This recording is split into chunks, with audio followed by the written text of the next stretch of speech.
বসেই থাকে পুলিশ। পুলিশই বড় বাঁশ দিয়ে ট্রাকরে ঠেকাতে পারে না, বাড়ইও, ঠিক না? অনেক সময় ট্রাফিকরে মেরে দিয়ে চলে যায়। যে দেশের মানুষের এমন স্বভাব যে ট্রাফিকরে ট্রাকে মেরে দিয়ে চলে যায়, আর প্রত্যেকটা ট্রাফিক সিগন্যালে এত পুলিশ, সেই পুলিশের আইন মানে না।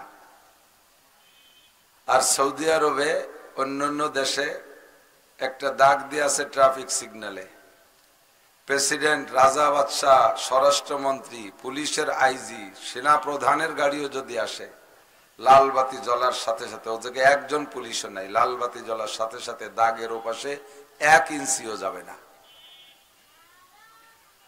তো বাংলাদেশে ট্রাফিক দিয়েও ট্রাক ঠেকানো যায় না, সিগন্যাল মানানো যায় না। আর ও দেশের সিগন্যাল লাগেই না, সিগন্যাল লাইট জ্বললেই পুলিশ লাগে না। ওই দেশের সাথে এই দেশকে তুলনা করলে হবে না। বাংলাদেশে যে পরিমাণ দুর্নীতি, সেই দুর্নীতিকে ঠেকানোর জন্য এই পরিমাণ মাহফিলেরই দরকার। কোনো ফায়দা হচ্ছে না তা না, যদি আমাদের এই হারে মাহফিল না হতো তাহলে দুর্নীতি আরো 1000 গুণ বেশি দেখা যেত, ঠিক না?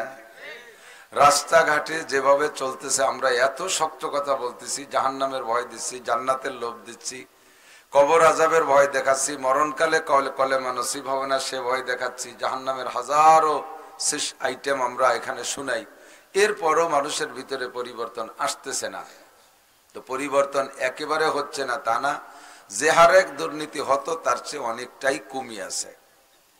হাজার হাজার লাখ লাখ মানুষ তারা জীবনে কোনোদিন মাদ্রাসায় যায় নাই, যাবেও না। এর ভিতরে চেহারা যাদেরকে দেখতেছি, যে কয়জন মাদ্রাসায় পড়তেছে একেবারে ছোট কুচো কাঁচা যারা আছে, হয়তো অনেকে যাবে মাদ্রাসায়, কিন্তু যারা একটু ডাঙ্গর হয়ে গেছে, বড় হয়ে গেছে, কর্মজীবনে চলে গেছেন, তারা মাদ্রাসায় যাওয়ার সম্ভাবনা একেবারেই কম না। সাংসারিক হয়ে গেছেন, কর্ম শিখে ফেলাইছেন, তাদের আর মাদ্রাসায় যাওয়ার সম্ভাবনা একেবারে 99% কম। তো এই মানুষগুলো দিন শিখবে কোন জায়গার থেকে? কিছু হলেও দিন শিখার একটা ক্লাস আমাদের দেশের মাহফিলগুলোই হচ্ছে, কথা বলেন ঠিক না? মাহফিলগুলো যদি ক্লাস করার নিয়তে বক্তারা কথা বলে, তাহলে অনেক কিছু এখান থেকে শিখে যাওয়া যায়, অনেক কিছু শিখে যাওয়া যায়। দুঃখের বিষয় হলো, আমরাও নিজেরা নিজেদেরকে ভাইরাল করার জন্য, নিজের আত্মপ্রকাশের জন্য, এই ওয়াজের মাঠটা ভালো একটা ব্যবসা, এই ব্যবসায় নিজেকে প্রতিষ্ঠিত করার জন্য বিভিন্ন ভাবে অনেক কিছু দিয়ে সিস্টেম করি, গান গজল এটা ওটা সেটা দিয়ে নিজেকে প্রসিদ্ধ করার চেষ্টা করি। আমার মধ্যে ইখলাস নাই। শ্রোতাদের ভিতরে ওয়াজের থেকে হিদায়াত পাওয়ার মতো ইখলাস নিয়ে আসে বসে না, স্বাদ আর মজা নিয়ে চলে যাবে, শুনতে ভালো লাগবে, এ পর্যন্তই যথেষ্ট। আল্লাহ আমাদের হেফাজত করে, সবাই বলেন আমিন। আমার মধ্যে আল্লাহ ইখলাস দিক, আপনাদের মধ্যে আল্লাহ ইখলাস দান করুন। এখানে বসছেন একটা ক্লাস, মাদ্রাসায় যাবেন না? আমরা যারা মাদ্রাসায় যাই, মাদ্রাসায় যাদেরকে পাই তাদেরকে আমরা কিতাব ধরে ধরে একেবারে তালিমুল ইসলাম থেকে নিয়ে, বরঞ্চ আরো আগের থেকে মক্তবের থেকে নিয়ে আমরা তাদেরকে শরীয়তের অনেক মাসালা মাসাইল শিখাই। শিখতে শিখতে দেখা যায় যে একটা ছেলে যদি নুরানির ক্লাসটা শেষ করে, নুরানির 3টে বছর 3টে ক্লাস শেষ করে, ওই ছেলেটা আর যদি মাদ্রাসায় নাও পড়ে, আল্লাহর রহমতে তার মুসলিম জিন্দেগি চালানোর জন্য যতটুক লাগে ততটুক সে ওখান থেকে শিখে যেতে পারে। আমরা আপনারা যারা মাদ্রাসায় যাইতে পারি না, আমাদের জন্য এটা একটা শিক্ষা ক্লাস। ক্লাসের ভিতরে ছাত্রদের যে যোগ্যতা থাকতে হবে, সে যোগ্যতা নিয়ে আপনাকেও বসতে হবে। উস্তাদে পড়াবে আর ছাত্রই যদি বাদাম খায়, খেয়াল করতেছেন নাকি? উস্তাদে পড়ায় আর ছাত্র বাদাম খায়, ফাঁসের জন্য সিমটে সিমটি টুয়া টুই খুশাখুশি হতে তালে তাই ফাঁকে ফাঁকে মোবাইল টিপা টিপি আরে, তাহলে কি ছাত্র উস্তাদের কাছ থেকে কিছু শিখতে পারবে নাকি? শিখতে পারবে না। উস্তাদের ওই পরিবেশ দেখলে পড়াইতে মনে যাবে না। এরপরে মারামারি রাগারাগি দাঙ্গা হাঙ্গামা করে ক্লাস শেষ করে দিয়ে চলে যাবে। আমরাও যতক্ষণ এখানে বসা থাকবো ততক্ষণ একেবারে আপনারা আজকে কিছুক্ষণের জন্য প্রত্যেক বক্তাকে উস্তাদের মতো জানবেন, তার থেকে যে কথাটা পাবো সেই কথাটাই আমরা নেয়ার চেষ্টা করব। রাজি আছেন তো ইনশাআল্লাহ? আল্লাহ পাক আমাদের তৌফিক দান করেন, সবাই বলে আমিন। আমাদের সামনে দুইটা সাবজেক্ট, একটা হলো ঈমান আর একটা হলো ইসলাম। একটু মস্ক করি। এক নম্বরে ঈমান, 2 নম্বরে ইসলাম। ঈমান কি?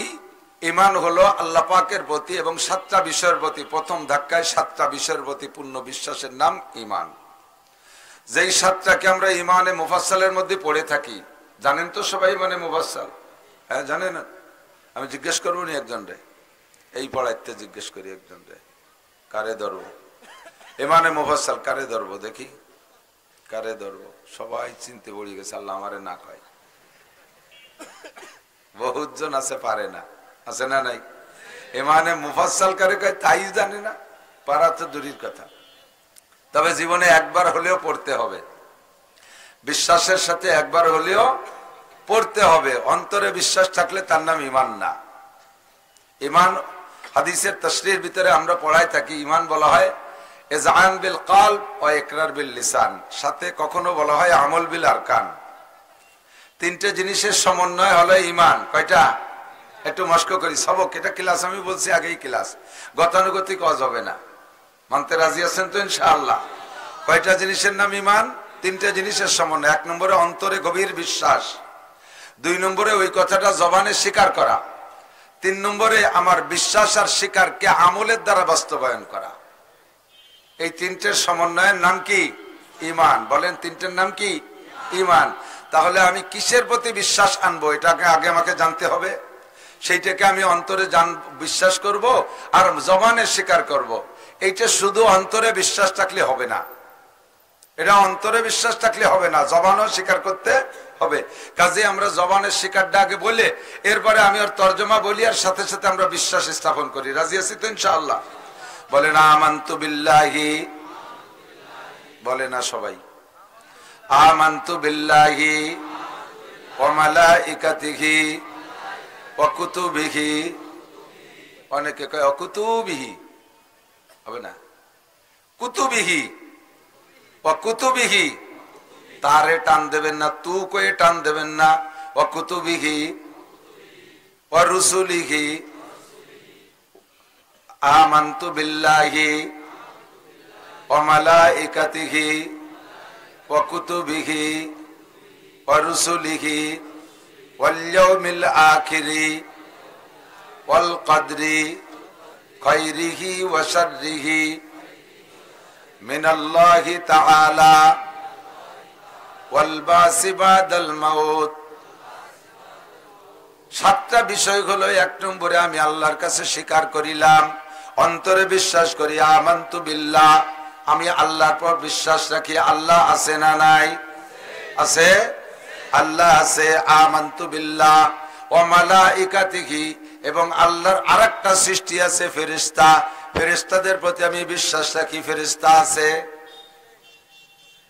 ওয়া মালাইকাতিহি ওয়া কুতুবিহি, সমস্ত আসমানি কিতাব আমি বিশ্বাস করি। তাওরাত সত্য, জবুর সত্য, ইনজিল সত্য, আল কোরআন সত্য। সব আসমানি কিতাবের প্রতি বিশ্বাস রাখা ঈমানের অঙ্গ। তবে বর্তমানে চলবে একমাত্র কোন কিতাব? একটু বলতে হবে কোন কিতাব? তাওরাতের হুকুম চলবে না, ইনজিলের হুকুম চলবে না, জবুরের হুকুম চলবে না, ইহুদি মতবাদ চলবে না, নাসারা মতবাদ চলবে না, অন্য কোন ধর্ম চলবে না। একমাত্র চলবে কোন কিতাব?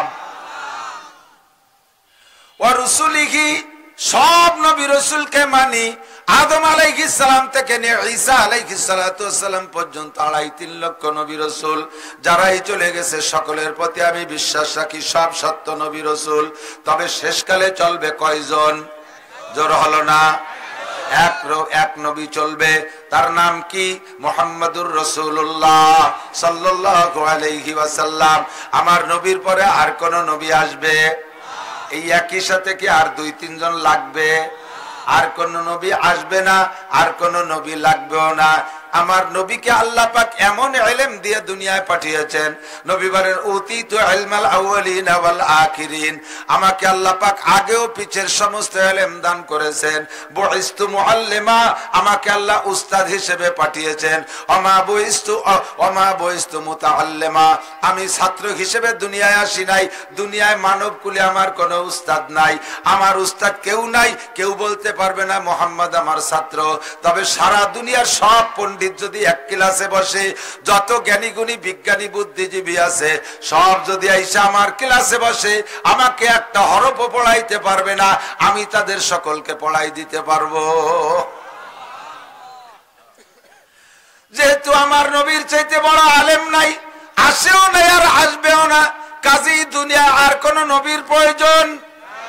আল্লাহর আল্লাহর সাথে যেমন শিরিক করে, আল্লাহর সাথে যেমন কেউ শরিক করলে মুশরিক হইয়া যায়, আল্লাহর সাথে যেমন কেউ শরিক করলে মুশরিক হইয়া যায়, নবী পাকের সাথে অন্য কোন ব্যক্তিকে নবী হিসেবে সাব্যস্ত করলে ওই লোকটাও মুশরিক হইয়া যায়। লা তুশরিক বিল্লাহ ওয়া লা তুশরিক মা'র রাসূল, আল্লাহর সাথে শরীক করবা না, নবীর সাথেও শরীক করতে পারবা না। বর্তমান সময় আমার দিক তাকান, আপনাদের ঘরে ঘরে আসার প্রক্রিয়া চলতেছে। আমি সেদিন আমাদের গোপালগঞ্জে এই জায়গা থেকে একটু কথা বলা শুরু করছি, এর মধ্যে দেখি স্টেজে এতক্ষণ আমার প্রায় ঘন্টা দেড়েক বয়ান শুনছে খুব জজবার সাথে, আনন্দের সাথে। যখনই আমি এই সাবজেক্টে কথা ঢুকে গেছে, সাথে সাথে দেই যে উমলা সুমলা কয়জন চলে যায়, যার সময় আরো কয়জন খুশাই দিয়ে কয় চলি আয়। এখন কোকে গাই লাগছে, কুকসিটি গাই লাগছে, ও কয়টা কাদিয়ানীদের টাকা খায়, কাদিয়ানীদের টাকা খায়, কাদিয়ানীদের কাছে বিক্রি হয়ে গেছে। বহু চেয়ারম্যান মেম্বার প্রার্থী কাদিয়ানীদের কাছ থেকে টাকা নিয়ে তারা নির্বাচন করে।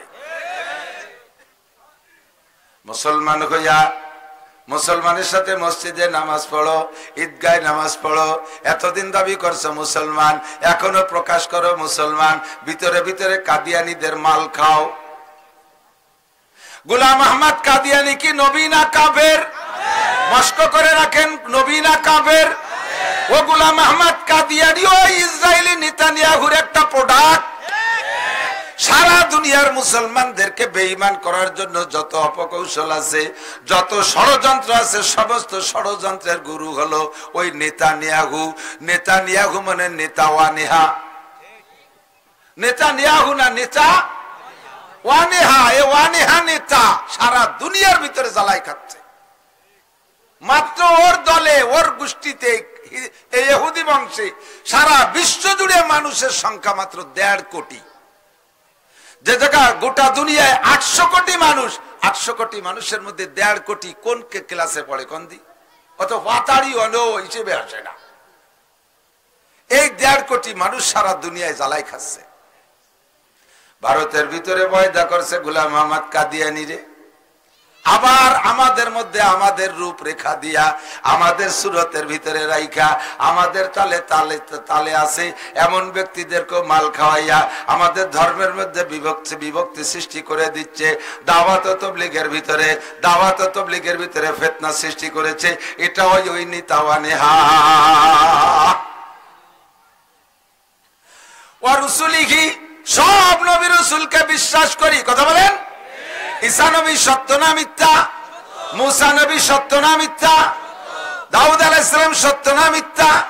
তবে উনাদের কোন নবীর কার্যক্রম এখন চলবে না। হাদিসের মধ্যে পরিষ্কার আছে, আল্লাহর নবী বলেন, আমি নবী হয়ে আসার পরে, আমি নবুয়তি পাওয়ার পরে যদি মুসা আলাইহিস সালাম, ঈসা আলাইহিস সালাম সহ আগের সব নবীকে আল্লাহ তাআলা আবারও দুনিয়ায় পাঠাইয়া দেয়, তাহলে সমস্ত নবীর উপরে ওয়াজিব হবে আমাকে নবী মাইনা আমার কলেমার প্রচার দেওয়া, লা ইলাহা ইল্লাল্লাহ মুহাম্মাদুর রাসূলুল্লাহ। এই কলেমার দাওয়াত ওই নবীদেরও দেওয়া ফরজ হইয়া যাবে। আমার উম্মত হওয়া তাদের জন্য ওয়াজিব হবে। নিজের ধর্মের প্রচার করতে পারবে না, নিজের কলেমার প্রচার করতে পারবে না, নিজের কিতাবের দাওয়াত দিতে পারবে না। আমার কোরআনের দাওয়াত পৌঁছাইতে হবে, কোরআনের তালিম দিতে হবে, আমার কলেমা পৌঁছাইতে হবে। এ যুবক মুসলমান, তাহলে আমি তুমি কত বড় ভাগ্যবান। সব নবীকে যদি আবারও পাঠাইয়া দেয়, তাহলে সব নবী আমার নবীর উম্মত হবে। আর আল্লাহ পাক আমাদেরকে বিনা চাওয়ায় সেই নবীর উম্মত বানাইছে। ওই নবীর নামের উপরে, ওই নবীর কামের উপরে, ওই নবীর ধর্ম নিয়া আমার জীবনের শেষ বিন্দু রক্ত দিয়ে লড়তে রাজি। জোরে বলেন রাজি? জীবন দিতে কথা কয় না, রাজি। প্রমাণ এখন পাচ্ছি আপনারা ইমানের জগতে অটল বিশ্বাসী। যে সকল সাংবাদিক মহিলাদের খবর এতদিন শুনতাম, বাংলাদেশি মহিলা সাংবাদিক তো মহিলারাই বেশি, পুরুষ একজন, মহিলারাও আল্লাহর রহমতে ফিলিস্তিনের পক্ষে বক্তব্য দেয়। কথার সুরে তো বোঝা যায়, কথার সুরে তো বোঝা যায়। খালি ইন্ডিয়ার থেকে যারা বক্তব্য দেয় তারা ইসরায়েলের পক্ষে নেচে নেচে বক্তব্য দেয়, মিথ্যে তাজা খবর শোনায়, ঠিক কিনা? আমাদেরকে যদি এখনই রাস্তা খুলে দেয় ফিলিস্তিন যাওয়ার জন্য, গাজায় যুদ্ধে যাওয়ার জন্য, যুবক রেডি? হ্যাঁ কেডা কেডা? এই আঙ্গুল ফাঁকা করে রেডিয়ালি ফাঁকা আঙ্গুল হলো দুর্বলতার প্রমাণ। এই ওই পাশে টান দিলি ভেঙ্গে যায় মস্কাই বক্সিনির সাথে। দুই হাত নারায়ে তাকবীর। বিশ্বের মুসলিম এই বক্সিনটাও বাঁকাতে দিছে না, এরম বক্সি নাই না শোনা, এরম বক্সি না, তাহলে এই বুড়ো আঙ্গুল ভেঙে যেন কিল দিলি। এইভাবে বক্সিনের সিস্টেম। এদিক আমার দিক টাকা বক্সিনের সিস্টেম এরকম। নারায়ে তাকবীর। বিশ্বের মুসলিম শুয়েতেই বললাম না, এক হয়ে শুয়ে থাকলে বলি কি, এক হও জিহাদ করো। বিশ্বের মুসলিম এক হও জিহাদ করো। ইহুদিদের দালালরা, খ্রিস্টানদের দালালরা, নাসারাদের চেলারা, ইহুদিদের আস্তানা, ইহুদিদের পণ্য বর্জন করো, বর্জন করো। ইহুদিদের পণ্য, ইসরায়েলের পণ্য, খ্রিস্টানদের পণ্য, আমেরিকার পণ্য। নারায়ে তাকবীর। এখনই যেতে হবে। রেডি? বাড়ি লুঙ্গি আনতে যা লাগবে না, ব্যাগ লাগবে না, সাথে কিছু লাগবে। এই দরজার কারণে আপনি ওই জায়গা যারা যুদ্ধ করতেছে তাদের সাথে জান্নাতি হয়ে যাবেন। আল্লাহ তকবীরে গেমি গেছি। বসেন বসেন বসেন। আল মুসলিমুনা কারাজুলিন ওয়াহিদিন। এই যুবক আমার দিকটা খাও। আমাদের এখন এই জিহাদের স্লোগান দিতে কোনো বাধা নাই। ক্যামেরা তো থাকবে, ক্যামেরা না থাকলে আপনারা আমাকে এত চিনতেন নাকি? এই ঘরে শুয়ে শুয়ে শুনবেন তো ওকে মাধ্যমে, একটু শরীর নড়িয়ে বসেন, ওরা তো আসবেই, ওরা আমার ব্যবসা না। তবে আমি সমর্থন এজন্যই করি যে আল্লাহর রহমতে এখনই অনেকটা লাইভে দেওয়া আছে। ওই সারা পৃথিবীতে এই টাইমে আল্লাহর রহমতে কম বেশ আমাদের শ্রোতা বসে আছে মোবাইলের সামনে। প্রতিনিয়ত 2টা করে মাহফিল তারা শোনে আমাদের থেকে। একটু সুযোগ একে দিতে হবে, আপনার একটু ফাঁক ফাঁক করে বসেন কায়দা করে। আল্লাহ এখন আমাদের জিহাদি স্লোগান দিতে কোনো ভয়, কোনো ভয় নাই। ভয় কোনো সময় পাই না, মাঝে মাঝে একটু বাধা ছিল, তাও নাই আল্লাহর রহমতে। কারণ আফগানিস্তানের সাথে যখন আমেরিকা রাশিয়ার যুদ্ধ ছিল, তখন এ দেশ থেকে যারা আফগানের পক্ষ নেছে, আমেরিকা আলা তাদের নামে একটা ফতোয়া দিয়ে দেশে এরা জঙ্গি। বোঝেন এই কথা? এর কারণে আমাদের হুজুরকে নাম ছিল জঙ্গি। আমরা কেন আফগানের পক্ষ নেব না? আফগানিস্তান জয় হওয়ার পরে সারা পৃথিবীর মুসলমান আমার বাংলাদেশ আফগানিস্তানের পক্ষে, এবং প্রধানমন্ত্রীও খুশি জাহির করছে, স্বরাষ্ট্রমন্ত্রীও খুশি জাহির করছে, সব মন্ত্রী পরিষদ মুসলমানরা আনন্দ উল্লাস করেছে, আফগান মুজাহিদরা জিতে গেছে। কথা কোন ঠিক না? এই জিতার আগ পর্যন্ত গডফাদার মুরব্বী আমেরিকার জো বাইডেন, নেতানিয়া কি কয় জো বাইডেন, তারপর ডোনাল্ড ট্রাম্প, টেম্পু টুম্পু যারা আছে ওরা আমাকে কইতো জঙ্গি, আফগানিকে কয় জঙ্গি, আর তাদের সমর্থকদের কইতো জঙ্গি। সেই খাতিরে আমাদের হুজুরকেও কত জঙ্গি, মাদ্রাসায় হরকতের ট্রেনিং দিয়ে এই বলে ব্যঙ্গও করতো। এর কারণে হরকতের ট্রেনিং দিয়ে হুজুরকে ধরিয়ে নিয়ে জেলও খাটাইছে। হরকত সে নেই না, তারকে কি কবে কি কব বুঝবো, কি দিয়ে বুঝবো বুঝি না। মাদ্রাসায় মক্তবে হুজুররা পড়ায় না ছেলেদেরকে, এক জবর এক জের এক পেশকে হরকত বলে, এই পড়ায় না? এই হরকত কারে কয়? এক জের এক জবর এক পেশকে কি কয়? এই পড়ায় মক্তবে। ও কবি সিদ্ধ লেও বোঝে না, কয় যে হরকতের ট্রেনিং হচ্ছে।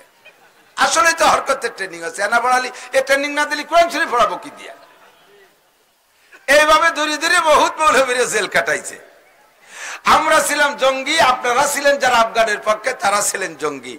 এখন বর্তমানে ফিলিস্তিন আর গাজার পক্ষে যারা, তাদের নামে মহামুরব্বী আমেরিকান জো বাইডেন ফতোয়া দিয়ে দিয়েছে এরা জঙ্গি। ফিলিস্তিনের পক্ষে যারা, বলেন কার পক্ষে? ফিলিস্তিনের পক্ষে যারা, তাদেরকে জঙ্গি বলে। আর ফিলিস্তিনের পক্ষে বঙ্গবন্ধু ছিল, মাননীয় প্রধানমন্ত্রী জননেত্রী শেখ হাসিনা ফিলিস্তিনের পক্ষে, বর্তমান আওয়ামী লীগ সরকার ফিলিস্তিনের পক্ষে। কাজেই ফিলিস্তিনের পক্ষে যারা, তাদেরকে যদি জঙ্গি হতে হয়, এতদিন তো আমরা ছিলাম জঙ্গি, এখন বাংলাদেশ সরকারও জঙ্গি। তা আমরা সবাই মিলে জঙ্গি, কাজেই জঙ্গের স্লোগানই হবে, যুদ্ধের স্লোগানই হবে। কোনো ভয়ের কারণ, কোনো বাধার আমাদের, ঠিক কি ঠিক না? আল্লাহ তাআলা কবুল করুক, বলেন আমিন। রসুলিহি, আমার রসুল, বর্তমানে সব রসুলকে মানি। বর্তমানে চলবে কয় রসুল? আরো জোরে, মুহাম্মাদুর রাসূলুল্লাহ সাল্লাল্লাহু আলাইহি ওয়াসাল্লাম আমাদের নবী ও রসুল, ঠিক না? রসুলিহি ওয়াল ইয়াউমিল আখিরি, আর দুনিয়ায় 7টা দিনের সপ্তাহ হয়। শনিবার থেকে শুরু কইরা শুক্রবারে সপ্তাহ শেষ হইয়া যায়। এমন করে ঘুরতে তালে আছে নাকি মাঝে মাঝে 8 দিনের সপ্তাহ হয়? হ্যাঁ, 8 দিনে হয় নাকি মাঝে মাঝে? কোনো প্যাসে বসে দিন একটা বাড়িয়ে যায় নাকি কোনোদিন? ফেব্রুয়ারি মাস 4 বছর চলে 28 দিন, মাঝে মাঝে হয়ে যায় 29 দিন। কিন্তু সপ্তাহ কোনোদিন 7 দিনের বেশি হয় না। শুক্রবারে শেষ হয়ে যায়। হঠাৎ করে একদিন মুহররম মাসের 10 তারিখে একটা শুক্রবার হবে। ওই শুক্রবারের পরে আর দুনিয়ায় শনিবার আসবে না। ওর নাম হলো ইয়াউমে আখির, দুনিয়ার দিনের শেষ দিন। ওই দিনটা দুনিয়া ধ্বংস হবে। ইদা ওয়াকাতিল ওয়াকিয়া লাইসা লিওয়াকাতিহা কাযিবা, ও ঘটনা ঘটবে, তার মধ্যে কোনো সন্দেহ আছে? এটাকে বিশ্বাস করা ফরজ। 5 নম্বর, ওয়াল কদরি খাইরিহি ওয়া শাররিহি মিনাল্লাহি তাআলা। 6 নম্বর হলো তাকদীরকে বিশ্বাস করি, ভালো মন্দ যাহা কিছু হয় সব আল্লাহর পক্ষ থেকে হয়। কথা বলেন? রোগ দেয় কে? শোক দেয় কে? বৃষ্টি দেয় কে? না দেয় কে? ক্ষমতা দেয় কে? সিনে নেয় কে? সন্তান দেয় কে? না দেয় কে? সন্তান আমাদের দেশে বর্তমানে পীর সাহেবরা সন্তান দেয়। বউ আপনার ছেলে দেয় পীর সাহেব। সুবহানাল্লাহ, একটু ক্ষতি হবে না? কি বিল্লাহ?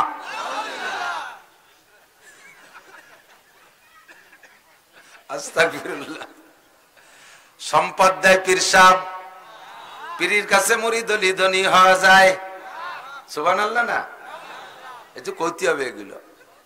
ওয়ালা তুশরিক বিল্লাহ, আল্লাহর সাথে কেউ রে কোনো তাই শরীক কইরো না।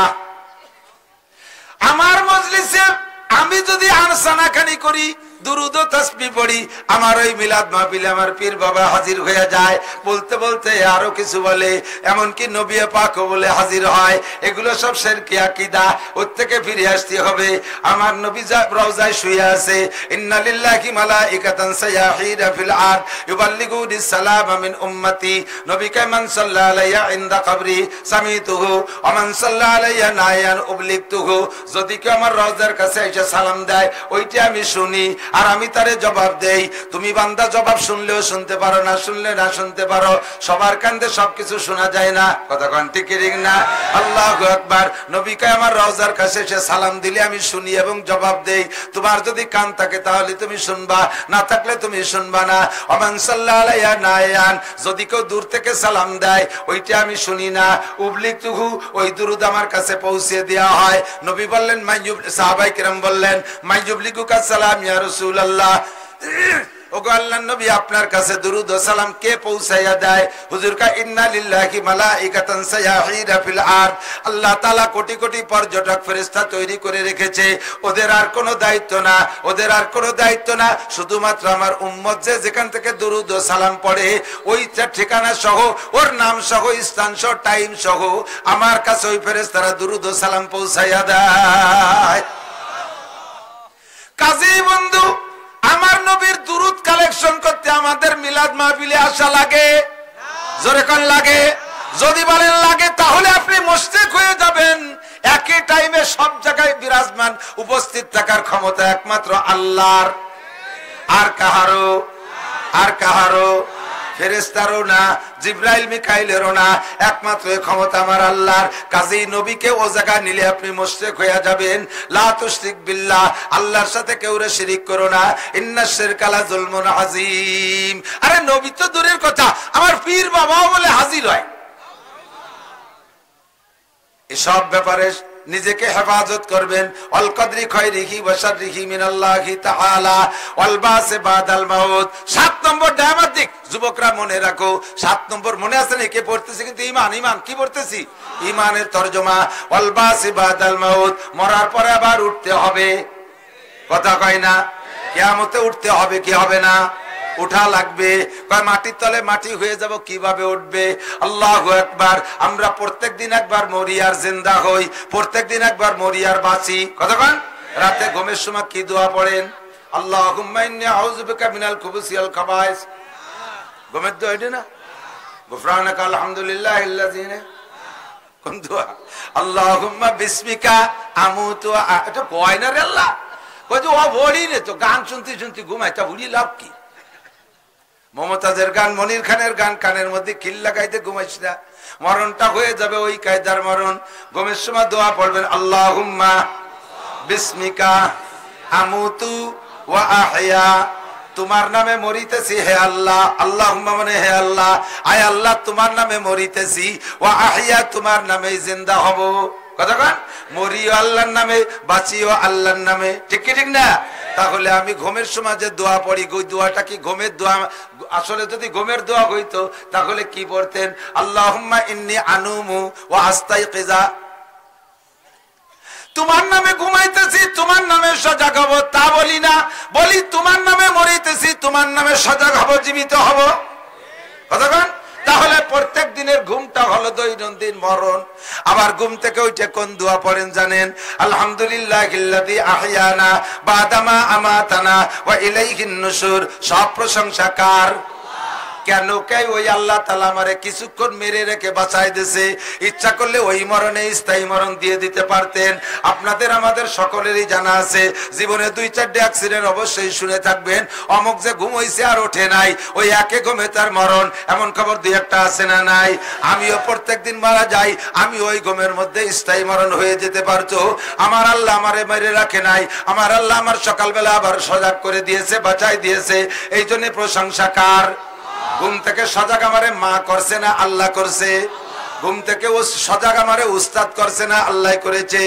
আরে কেউ করতে পারে না, একমাত্র আল্লাহ করেছে। আমারে মরণের পরে বাঁচাই দিয়েছে আল্লাহ। যে আল্লাহ তাআলা দৈনন্দিন একবার মেরে আবার বাঁচাই দেয়, ওই আল্লাহ তাআলা স্থায়ী মরণের পরে আবার কিয়ামতে বাঁচাইতে পারবে কি পারবে না? ওটা আপনি ওই দুয়ার সাথেই বলে দিয়েছেন, ওয়া ইলাইহিন নুশুর। যেমন আজকে ঘুম থেকে উঠাই দিলেন, ওই রকম স্থায়ী মরণের পরে হাসরের মাঠে আবার আল্লাহ উঠাইতে পারবে। বিশ্বাস আছে? এই 7টায় বিশ্বাস আছে? তাহলে আপনার নাম হইছে মোমেন। কোন আলহামদুলিল্লাহ বলেন? আলহামদুলিল্লাহ। আপনার নাম হয়ে গেছে মোমেন। মোমেনের খাতায়, ইমানের খাতায় ইমান আইনা যদি মোমেনের খাতায়। সাথে আর একটা কথা কই, যে দিক তাকান। এই 7টারে বিশ্বাস করেন কিন্তু মুখে বলেন নাই কোনোদিন, তাহলে আপনি মোমেন হতে পারবেন না। লা ইলাহা ইল্লাল্লাহ মুহাম্মাদুর রাসূলুল্লাহ অন্তরে বিশ্বাস করেন, জবানে পড়েন নাই, মোমেন হইতে পারবেন না। লা ইলাহা ইল্লাল্লাহ মুহাম্মাদুর রাসূলুল্লাহ দিয়া আপনি মোমেনের খাতায় নাম লেখাবেন। মোমেনের খাতায় নাম লেখানোর সাথে সাথে আপনার জন্য বিশাল একটা ইনাম এসে গেছে। শুধু মোমেনের মাদ্রাসায়, মোমেনের মাদ্রাসায় ঈমান দিয়ে নাম লেখানোর সাথে সাথে এই দুনিয়ার মতো 11টা দুনিয়া সমপরিমাণ জান্নাতের ভিতরে বিশাল জায়গা আপনার নামে দলিল হয়ে গেছে। তবে জায়গাটা ফাঁকা, ওর মধ্যে কিছু নাই, গাছপালা ঘরবাড়ি কিচ্ছু নাই, একেবারে চিটিয়াল ময়দান। আমাদের বাংলাদেশের দক্ষিণ পাশে বঙ্গোপসাগরের পরে 37,000 বর্গ মাইল একটা শহর জাগছে, সাথে সাথে 50-60টা বিল্ডিং নিয়ে জাগছে। কথা কয় না? ওই শহরের উপরে বিল্ডিং সহ উঠছে না, একেবারে ফাঁকা সাদা শহর। তুমি লা ইলাহা ইল্লাল্লাহ মুহাম্মাদুর রাসূলুল্লাহ পড়ার সঙ্গে সঙ্গে এরকম ফাঁকা একটা শহর তোমার জন্য জান্নাতে দলিল হয়ে গেছে। কন্যা সুবহানাল্লাহ। কয় অত জায়গায় যে কি করব? করা লাগবে না কিছু, প্রাচুর্যের একটা মজা আছে। একজন মানুষের 5টা-7টা সন্তান নিয়ে মাত্র 4-5 বিঘা জমির ফসল হলেই হয়ে যায়। কতক্ষণ? 4-5 বিঘা জমির ফসল হলে হয়ে যায়। কিন্তু লোকটা জমি পায় আর কেনে, কেনে আর কেনে, 200 বিঘের মালিক হয়ে গেছে। এত জমির ফসল তো তার লাগে না, এত জমি কিনে জায়গা দখল করো কেন? প্রাচুর্যের একটা মজা আলাদা, প্রাচুর্যের একটা মজা আলাদা। অনেক হইলে স্বাদ বেশি লাগে। আকিস সাহেব একটা ইন্ডাস্ট্রি জুলে বংশধরে জীবন ভরে চলতে পারে। 42টা ইন্ডাস্ট্রিজ কেন বানাইছে? আধিক্যের একটা স্বাদ আলাদা। আল্লাহ কাছে ছোট্ট একটা রুম দিলে বেহেশতের মধ্যে, তাতেই তোমার যথেষ্ট। কিন্তু অনেক দিলে তুমি একটু বেশি খুশি হবা। এই জন্য সবচাইতে ছোট জান্নাত দেবে তাকে এই দুনিয়ার মতো 11টা দুনিয়ার সমপরিমাণ জায়গা। এবার ওই জায়গা তো ফাঁকা, ওই ফাঁকা জায়গায় কি আর করার আছে? ওর মধ্যে কোনো মজা নাই। কয় ওই জায়গা কিছু করে যেতে হবে দুনিয়ার থেকে। দুনিয়ার থেকে যা করবা ওইটা ওই জায়গা তৈরি হতে থাকবে। এই দুনিয়ার কর্মের নাম হলো ইসলাম। দুনিয়ার কর্মের নাম ইসলাম। যাহা করবেন ওইটার নাম ইসলাম। টুপি পরবেন ইসলাম, দাড়ি রাখবেন ইসলাম, পোশাক সুন্নতি পোশাক ইসলাম, পাগড়ি পরবেন ইসলাম, নামাজ পড়বেন ইসলাম, রোজা রাখবেন ইসলাম, তিলাওয়াত করবেন ইসলাম, জিকির করবেন ইসলাম, মসজিদ করবেন ইসলাম, মাদ্রাসা করবেন ইসলাম। একবার পড়বেন লা ইলাহা ইল্লাল্লাহ মুহাম্মাদুর রাসূলুল্লাহ, 4000 নেকি আপনার আমলনামায় লেখা হইয়া যায়। সুবহানাল্লাহ কোন নাই ছবি? এক্ষুনি একটা গাছ ওই ফাঁকা জায়গা লেখা হয়ে গেছে সুবহানাল্লাহ লাগানো, আরেকটা লাগানো হয়ে গেছে, আরেকটা লাগানো হয়ে গেছে। ও ফাঁকা জায়গা ভর্তি চালেই আছে। তাহলে রাতভর গাছ লাগাবো নাকি? একবার পড়েন বিসমিল্লাহির রহমানির রহিম, কুল হুয়াল্লাহু আহাদ আল্লাহুস সামাদ লাম ইয়ালিদ ওয়া লাম ইউলাদ ওয়া লাম ইয়াকুল লাহু কুফুয়ান আহাদ। আল্লাহর কসম এক্ষুনি আপনার ওই ফাঁকা জায়গায় 4 তলে একটা দালান হয়ে গেছে। ওই ফাঁকা জায়গাটারে বিল্ডিং দিয়ে গাছপালা দিয়ে ভরতে হবে। ও জায়গা যাওয়ার পরে ভরলি কোনো কাজ হবে না। আল্লাহ নবী বলেন ইজা মাতাল ইনসান ইনকাতানহু আমালুহু। আরে মরণের পরে কোনো ইবাদত নাই, মরণের পরে ইবাদত নাই। ইবাদত হবে শ্বাস বন্ধ হওয়ার আগ পর্যন্ত। আল্লাহ কয় ওয়াবুদ রাব্বাকা হাত্তা ইয়াতিয়াকাল ইয়াকিন। তুমি তোমার রবের ইবাদত কইরে ওই ফাঁকা জায়গায় বিল্ডিং বানাও, ওর মধ্যে গাছ লাগাও, ইবাদত কইরে গাছ লাগাও, ইবাদত করে বিল্ডিং বানাও। কতদিন ইবাদত করব? হাত্তা ইয়াতিয়াকাল ইয়াকিন, মরণ আসার আগ পর্যন্ত ইবাদত। কয় মরার পরে এতদিন কবরে থাকবো, ও জায়গা বসে আল্লাহ বিল্লাহ করলে হবে না? এ কবরে বসে আল্লাহ বিল্লাহ করার কায়দা আছে? আমাদের ওই জায়গা হিন্দু মারা গেছে, ওরে মারা যাওয়ার পরে ও কয়ে গেছে মারা যাওয়ার আগে যে আমারে পোড়াবি না, মিয়াকে মতো মাটি দিবি। তো মুসলমানের মতো মাটি দিছে ওর ছেলেবেলে আত্মীয় স্বজনরা, ওরে 1 টাকা চাইরে না পয়সা দিয়ে দিছে, সাথে পারের করি ফুলসিরাত পারতি খেয়াল আরে পয়সা দিতে তাই দিয়ে দিছে ওরে। আর বিড়ি খাতো বলে 2 প্যাকেট বিড়ি আর একটা মেজ দিয়ে দিছে।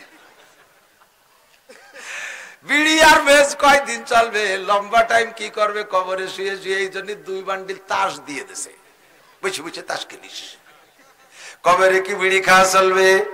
তাস খেলা চলবে, মোবাইল দেখা চলবে, টেলিভিশন চলবে, নামাজ পড়া চলবে, রোজা পড়া চলবে, হজ করা চলবে, যাকাত দেয়া চলবে, কিছুই চলবে না। কই কেন চলবে না? কই মরার পরে আল্লাহকে আমি কোনো ইবাদত করাইও না, ইবাদত গ্রহণ করিও না। আর ইবাদত যা করবা সব বাইসে থাকতে, মরার পরে তো সব ওপেন হয়ে যাবে। দেখার পরে তার নাম ঈমান না। কোনো কিছু দেখার পরে সেই জিনিসের পর আস্থা তৈরি করার নাম ঈমান না। না দেখে বিশ্বাস করো কবর আযাব আছে, কবর আযাব সত্য, কবরে শান্তি সত্য, মুনকার নাকির সত্য, কিরামান কাতিবিন সত্য। এগুলো দুনিয়ায় থেকে দেখি না, কবরে যাওয়ার পরে সব দেখবো। দেখার পরে কইব রব্বানা আখরিজনা মিনহা ফাইন উদনা ফাইন্না জালিমুন। আল্লাহ কবরে এসে দেখি সবই সত্য, আর একটা বার পাঠায় দাও আমি বড় বুজুর্গ হয়ে আসবো। আল্লাহ কাইকসাউ ফিহা ওয়ালা তুকাল্লিমুন। কোনো কথা বলবি না পড়ে থাকর মধ্যে। এখনের বিশ্বাসের নাম বিশ্বাস না, না দেখে বিশ্বাস করলে সবই তুই পাইতি। আমার নাসির লিয়াকত যা বলছে এগুলো সবই তোরে দেয়া হইতো যদি না দেখে বিশ্বাস করতি। দেখার পরে বিশ্বাস করতেছি সেই বিশ্বাস বিশ্বাস না। দেখার পরে নামাজ পড়তে চাই সেই নামাজ কবুল হবে না, কারণ এইটা বিশ্বাস না। ঠিক না? শুনেছেন উলামা ইকরামের কাছ থেকে বাচ্চা হারুনুর রশিদ আর তার স্ত্রী জুবাইদা, 2 জন ভোরবেলা, বাচ্চা হারুনুর রশিদ বুজুর্গ মানুষ, বড় আলেমও, আমাদের দেশি বাচ্চাকে মতো না। প্রত্যেক মুসলিম কান্ট্রির মুসলমান বাচ্চা যিনি থাকতেন তিনি ওই রাষ্ট্রের রাষ্ট্রীয় যে প্রধান বড় মসজিদ আছে এই বড় মসজিদের ইমাম ও খতিব হতেন। আমার নবী রাজা মসজিদে নববীর ইমাম, পরবর্তীতে আবু বকর মসজিদে নববীর খতিব, পরবর্তীতে ওমর মসজিদে নববীর খতিব, এরপরে উসমান মসজিদে নববীর খতিব, এরপরে আলী মসজিদে নববীর খতিব রিদওয়ানুল্লাহি তাআলা আলাইহিম আজমাইন। কথা বলেন ঠিক না? বাচ্চা হারুনুর রশিদ বড় আলেম। তো ফজরের নামাজ পড়ে স্ত্রীকে নিয়ে একটু সফর, একটু হাঁটাহাঁটি করতেন। নদীর কিনারে দিয়ে হাঁটতেছে, হাঁটতে হাঁটতে কত দূর যাওয়ার পরে যে দেখে নদীর পাড়ে বালুর উপরে বৈশা এক পাগল আঙ্গুল দিয়ে এরকম কি যেন নাড়াচাড়া করে, আঁকা আঁকি করে। তাই যে বলতেছে, এই পাগলের নাম হলো বাহলুল। কি নাম? বাহলুল। যে বলছে, এই বাহলুল এ জায়গা বৈশা আঙ্গুল দিয়ে কি করো?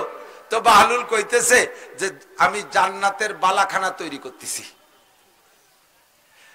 বাহলুল তো পাগল, উনিও জানে। তো উনি মনে করছে পাগল এইরকমই তো করে, নাকি বলেন? পাগলের স্বভাব এরকম না? এক পাগল হুশ হওয়ার পরে, পাগল থাকতেও তারা দেখছি, হুশ হওয়ার পরেও দেখছি। পাগল থাকতে দেখি শুকনো গোবর দিয়ে বস্তা ভরে, সিড়া কাপড় চুপুর যা আছে রাস্তাঘাটে কাগজ বস্তা ভরে। আমার এলাকায় ছিল নসু পাগল, মরার পরে ওর ঘরের থেকে 500 বস্তা বের করে ফেলানো হয়েছে। এইরকম পাগল একটা বস্তা ভরছে সবকিছু দিয়ে। হুশ হওয়ার পরে কইলাম যে তুই এই পাগল থাকতে এগুলো ভর্তি কে? এক পচা কাপড়, ছিঁড়া নেকড়া, তারপরে কাগজ টাগজ এগুলো দিয়ে বস্তা ভর্তি কে? কয় যে আমি দেখতাম যে দেশের সব মানুষ পাগল হয়ে গেছে, এইগুলো সব স্বর্ণ পড়িয়ে রয়েছে রাস্তায়, কেন বাড়ি নেয় না? শুকনো গোবরে দেখতাম দলা ধরা সোনা, ছিঁড়া কাপড়ে দেখতাম যেন কাপড় স্বর্ণের কাপড়, সিরা কাগজে দেখতাম স্বর্ণের কাগজ পড়ে রয়েছে। ইয়া মানুষ নেয় না কেন? মানুষ এত পাগল কে? তাই আমি একাই হুশ আছি, এই জন্যই বস্তা পড়তেছি। পরে হুশ হয়ে দেয় যে বাড়ি গু গোবরে বেরিয়ে গেছে। এতদিন আমি পাগল ছিলাম, এরা ভালো। তো পাগল এরকম এলোমেলো করে, বালাখানা বানায়। তো বাচ্চা হারুনুর রশিদ বলতেছেন, তো বালাখানা বানায় কি করিস? কয় বেশি। কত বেশি? কয় সাইরেনা। সাইরেনা চেনেন? মুরব্বীরা তো সাইরেনা চেনে, বুলাবান সাইরেনা চেনে না। আর 10 বছর পর যদি সাইরেনা আছে, নৌকা চিনি না তো কি সাইরেনা দিয়ে ভাত খেয়ে আসলাম একটু আগে, মনে হবে সাইরেনা তরকারি। 1 টাকার 4 ভাগের 1 ভাগের নাম হলো 4 আনা। তো এই একটা বালাখানা বেচে বাহলুল 4 আনা। এখন বাচ্চা হারুনুর রশিদ মনে করছে ওর মনে হয় 4 আনা হলে আজকে দিন প্রয়োজন মেটবে, এই জন্যই 4 আনা। 4 আনায় জান্নাতের বালাখানা বিক্রি হয় নাকি? ওর গাইতে বাদ দে, জুবাইদার কয় চলো যাই। পাগল, 4 আনায় জান্নাতের বালাখানা। জান্নাতের বালাখানা তুই চিনিস? লাবিনাতুম মিন ফিদ্দা, লাবিনাতুম মিন যাহাব। একটা ইট স্বর্ণের, একটা ইট রূপার। এইরকম বালাখানা এ যে হাজার হাজার হবে। যারা হাফেজে কোরআন তাদের বালাখানা হবে 6666 তালা। যারা শুধু আলহামদুসুরের হাফেজ তার বালাখানা হবে 7 তালা। সাথে ইন্না তাইনা পারে 10 তালা, সাথে কুলহু পারে 14 তালা, সাথে ভালাক পারে 18 তালা, সাথে নাস পারে 24 তালা। এভাবে বালাখানা বাড়তি থাকবে। আর সে বলে 4 আনায় বেচে। তো জুবাইদা চিন্তা করলো যে কইছি যখন পাগল তার একটা কিনি। জুবাইদা কইতে তা আমার একটা দাও, বাচ্চা না নেয় নানিক আমার একটা দাও। 4 আনায় দিয়ে জুবাইদা একটা কিনছে। এখন ওই বালাখানা তো রাতে ধরাই দেয় না, ওটা তো বেচতে যেয়ে পাবে। ঘুরে ফিরে চলে আসছে, রাত্রে ঘুমাইছে। বাচ্চা হারুনুর রশিদ রহমাতুল্লাহ আলাইহি স্বপ্নে দেখতেছেন যে দুনিয়া ধ্বংস হয়ে গেছে, কিয়ামত হয়ে গেছে, গারদ হয়ে গেছে, এরপরে জান্নাত জাহান্নাম কায়েম হয়ে গেছে, উনি জান্নাতেও গেছেন। তো জান্নাতের একটা গলি দিয়ে উনি হাঁটতেছেন, হাঁটতে হাঁটতে কত দূর যেয়ে দেখে যে বিশাল আলিশান একটা বালাখানা। ওইটার সামনে যে দাঁড়াইছে, সামনে ফেরেশতা দাঁড়িয়ে আছে। বলছে ভাই এটা কি? কয় এটা জান্নাতি বালাখানা। কয় যে বালাখানা এত সুন্দর, হ্যাঁ এটা জান্নাতি বালাখানা। এ বালাখানা কার? কয় যে এটা জুবাইদার বালাখানা, আপনার স্ত্রী জুবাইদার বালাখানা। তো স্ত্রীর বালাখানা যেহেতু আমি একটু যাই। কয় না না না, আপনার স্ত্রী এখনো যাই নাই, পরের বালাখানা আপনি ঢুকবেন কে? কয় যে স্ত্রীর বালাখানা কিভাবে হলো? কয় যে আজকে ভোরে ওই যে বাহলুলের কাছ থেকে কেনছে সেই 4 আনার বালাখানা আইডিয়া। বাদশা ঘুম ভেঙে গেছে, ওরে চলবো না, আবার ঢুকতেও দিল না। ঘুম ভেঙে গেছে, ফজর পর্যন্ত আল্লাহ বিল্লে কইরা ফজরের নামাজ পড়ে স্ত্রীরে না কইয়া আবার চলছে সেই বালাখানা কিনতি। আবার স্ত্রী নিয়ে সেই নদীর পাড়ে যে দেয় যে সেই বাহলুল আবার ওই সে বালির মধ্যে আঙ্গুল দিয়ে আঁকা আঁকি হতেছে। বাহলুল কি করিস? কয় বালাখানা তৈরি করতেছি। কি করবি বালাখানা তৈরি করে? কয় বেচবো। কত বেচবি? কয় যে কত দেবেন? কয় যে তুই চা কত চাবি? কয় যে আজকে আপনি আপনার সারা রাষ্ট্র যদি ধরে আমারে দেন তবু আপনার কাছে আজকে বালাখানা বিক্রি করব না, আপনার কাছে বালাখানা বেচবো না। কেন বেচবি না? কয় যে কালকে যদি বেচ কিনতেন তাহলে 4 আনাই পাইতেন, কালকে ডালো শুনিয়ে বিশ্বাস করার উপরে আপনি বালাখানা পাইতেন। আর আজকে তো বেচতে ঘুরিয়ে আইছেন, দেখি বালাখানা কিনতে আইছেন। আজকে আজকেরটার নাম ইমান না, কালকে কিনলে ইমান ছিল। জুবাইদা কালকে কিনছে, ও পেয়ে গেছে। আমানতু বিল্লাহ, আল্লাহু আকবার। যালিকাল কিতাবু লা রাইবা ফীহি হুদাল লিল মুত্তাকিন আল্লাযীনা ইউমিনুনা বিল গায়ব। না দেখে বিশ্বাসের নাম হলো ঈমান। কথা বলেন, না দেখে বিশ্বাসের নাম কি? ঈমান। জান্নাতের মধ্যে গাছ লাগাইবেন, বিশ্বাস করেন দুনিয়ায় বৈশা কবর আযাব আছে, কবরে শান্তি শাস্তি আছে, এগুলো সবই বিশ্বাস করি। কথা বলেন, বিশ্বাস করি। ও দোস্ত, এখন প্রত্যেকটা আমল দিয়ে জান্নাতের ভিতরে আপনি বালাখানা তৈরি করবেন, গাছ লাগাবেন, ওর ভিতরে সবকিছু করবেন। এই আমলের নাম হলো ইসলাম। যদি আপনার ঈমান থাকে, আমল মোটেই না থাকে, একটা ক্রিটিক্যাল কথা, যদি আপনার ঈমান থাকে, আল্লাহকে বিশ্বাস করেন, গভীরভাবে বিশ্বাস করেন, সাতটা সাকারে বিশ্বাস করেন, তাহলে আপনার ঈমান আছে। নফসের দুকায় পড়া, শয়তানের প্রেমে পড়ে, আড্ডায় পড়ে, জগতের মোহে পড়ে নামাজও পড়েন না, রোজাও রাখেন না, হজও করেন না, যাকাতও দেন না, ফরজ ওয়াজিব কিছুই করেন না, শুধুমাত্র আপনার ঈমান আছে সাতটা, অন্তরের মধ্যে সামান্য একটু বিশ্বাস আছে। এই বিশ্বাসের বদৌলতে আপনি কিয়ামতে জান্নাতে যাইবেন। হাজার হাজার লক্ষ লক্ষ কোটি কোটি বছর আমলের ত্রুটির কারণে, আমলের অভাবের কারণে, গুনার কারণে কোটি কোটি বছর জাহান্নামে পোড়ার পরে অবশেষে ঈমানের বদৌলতে অবশেষে আপনি জান্নাতে যাবেন, অবশেষে জান্নাতে যাইবেন। জোরে কন্না সুবহানাল্লাহ। তবে এই অবশেষের মানে যে বেহেশতে যাওয়ার পরে সপ্তাহখানিক পরে বেহেশতে শেষ, তা না। ঢুকার পরে আবার অনাদি অনন্তকাল, তার কোনো শেষ। তবে তার আগে এই ইসলাম ত্যাগের কারণে, ইসলামের আমল না থাকার কারণে কোটি কোটি বছর আপনাকে জাহান্নামে পোড়া লাগবে। তবে দোস্ত, যদি আপনার ঈমান না থাকে, আর একটা কথা এদিক তাকান, ক্রিটিক্যাল কথা, যদি আপনার ঈমানের মধ্যে ত্রুটি থাকে, ঈমান যদি কোনো দিক দিয়ে বের হয়ে যায়, ঈমান যদি আপনার লিক হয়ে যায়, তাহলে আপনি হাজারো ইসলাম দিয়া এক সেকেন্ডও জান্নাতে যাইতে পারবেন না। টুপি পরে কাজ হবে না, দাড়ি রেখে কাজ হবে না, নামাজেও জান্নাতে যেতে পারবেন না, রোজা রেখে জান্নাতে যাইতে পারবেন না, জীবন ভরে তিলাওয়াত করে জান্নাতে যাইতে পারবেন না, বড় আলেম হয়ে জান্নাতে যাইতে পারবেন না। যদি আপনার আমলটা ঈমান ঠিক না থাকে, ঈমান যদি লিক হয়ে যায়, তাহলে কিন্তু আপনার সব শেষ হয়ে যায়। এদিক তাকান, আমার দিক তাকান, ঈমান এবার বের হয়ে যায়। খেয়াল করতেছেন আপনারা? ঈমান ধরে রাখতে জন্য পূর্ণ বডি ঠিক থাকতে হয়, আর ঈমান বের হয়ে যাওয়ার জন্য পূর্ণ বডি ছিঁড়া লাগে না। যেমন আমি বলি, আমরা এই যে গাড়ি চালাই, টায়ারের ভিতরে টিউব আছে, টিউবের মধ্যে হাওয়া দেই না? টিউবটা পরিমাণ মতো ফুললে, হাওয়া দিয়ে পরিমাণ মতো ফুললে, তাহলে গাড়িটা চলে। এই পুরো হাওয়া টিউবের মধ্যে ধরে রাখতে হলে টিউবের পুরো বডি ভালো থাকতে হবে না? তার চাইতে সহজে আর একটু সহজে বুঝাই। এই যে পোলাপান আজকে দেখেন কি বেলুন কিনছে, গোল গোল বেলুন, ওই বেলুনটার একটা ধারণ ক্ষমতা আছে, এতটুক হাওয়া বেলুনে সহ্য করতে পারে।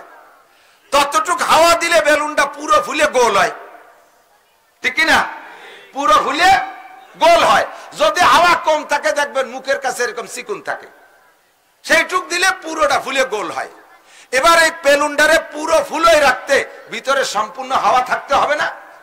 আর সম্পূর্ণ হাওয়া ভিতরে থাকতে হলে বেলুনটার সারাগা ভালো থাকতে হবে না? বেলুনটা সারা পুরো হাওয়া ধরে ফুলো থাকতে তার সারাগা ভালো থাকতে হবে। কিন্তু ওই বেলুনের পুরো হাওয়া বেরোয় যাওয়ার জন্য কি সারাগা ছিঁড়া লাগবে? সারাগা ছিঁড়া লাগবে? এক জায়গায় একটু লিক করে দিলি, সুই মাথায় দিয়ে ফুটোরিয়ে দিলি, হাওয়া থাকবে? এখন যদি বেলুনি সারা বেলুনি কয় হাওয়া বেরোতে পারবি না, যতটুক ফুটো হয়েছে অতটুক বেলুন হাওয়া বেরোবি।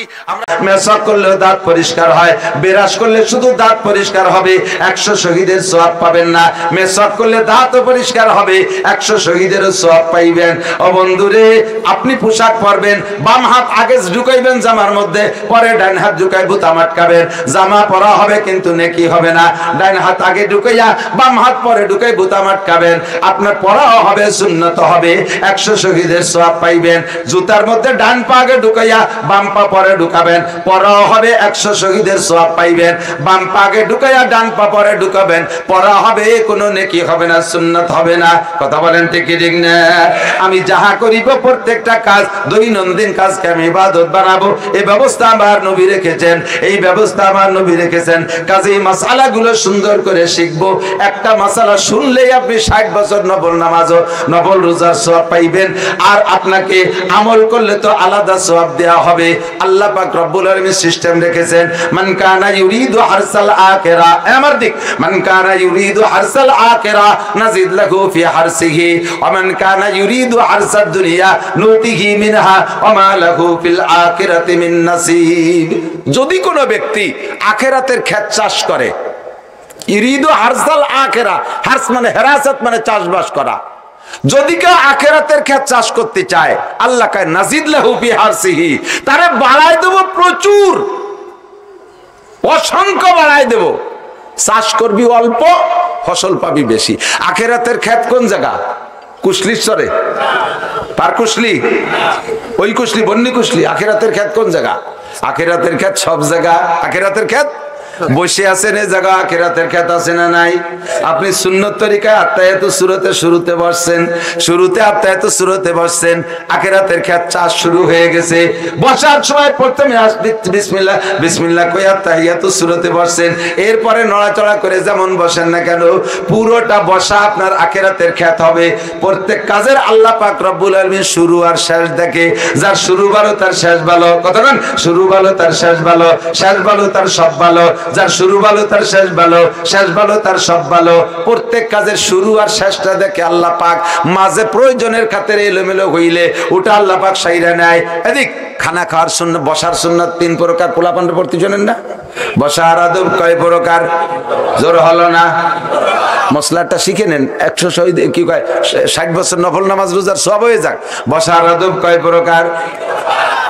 নামাজের সময় দনু হাঁটু কি বলে ভাঁজ দিয়া, দনুয়াটু ফেলিয়া। আমি তো আর ওভাবে পড়িনি, আমি তো যে ইদানিং শুনতেছি, আমি যেভাবে জানি সেইভাবে কইছি আর কি। আর লেখার আদব 1 হাঁটু উঠাইয়া, তাই না? খাওয়ার আদব দনু হাঁটু উঠাইয়া। এই তিনটের যে কোনো একটাকে আপনি খাওয়ার সময় ব্যবহার করতে পারেন, সুন্নাত। তবে শুরু করেন হুজুর বসে তো দেয় নাই, আপনি তো শূন্য মানুষ, টের পাচ্ছেন না, 2 হাঁটু উঠে বসে থাকছেন। আমরা বুড়ো গেলার আর 2 হাঁটু উঠে তো শীতে ভরে যাই। আত্মায়াত শুরুতে পারেন, তা বাড়িতে বেশিক্ষণ তো পারি না হুজুর, রান মোটা টাইটে ভেজি যেতে যায়। আর যে প্যান্ট পরছি তাতে তো কন্তে ফাটি তা কওয়া যায় না। বেকায়দা জায়গা ফাটি কিন্তু বসারি কায়দা নেই। আমি কি তুই শুরু করবা তুমি সুন্নতি কায়দায় 3 কায়দার যে কায়দায় বলো, এরপরে নাড়াচাড়া দিয়া পারতিছ না বেশিক্ষণ থাকতি, এরপরে তুমি পাও টান টান করে দিয়ে খাও, আসন দিয়ে বসো, শুয়ে খাও, তাতেও দোষ নাই। তুমি শুরুটা করছো বিসমিল্লাহ ভাবে সুন্নতের সাথে, আল্লাহ তাআলা শুরুটা দেখে। কথা বলছেন না? কথা শুরুটা করো তুমি সুন্নতি ভাবে। রাতের বেলা শোয়ার সময় সুন্নতি তরিকায় শুরু করবেন। আখিরাতের ক্ষেত্রে চাষ হচ্ছে, একটা সুন্নতের পর আমল করবেন। খাওয়ার সময় এই বছর সুন্নতের পর আমল করবেন, 100 শহীদের সওয়াব। দস্তারখান বিছায় খানা খাবেন। আরো ভালো করে মনে রাখেন, গতবার বলছিলাম নাকি বলতেও পারি, মনেও পড়তেছে হালকা হালকা। আমার চৌমনি হুজুর রহমাতুল্লাহ আলাইহি একদিন ওযু বানাইছে আমার, আমি হুজুর মুখ মুছবেন, আমি আমার মাথার লাল রুমাইল খান দিছি।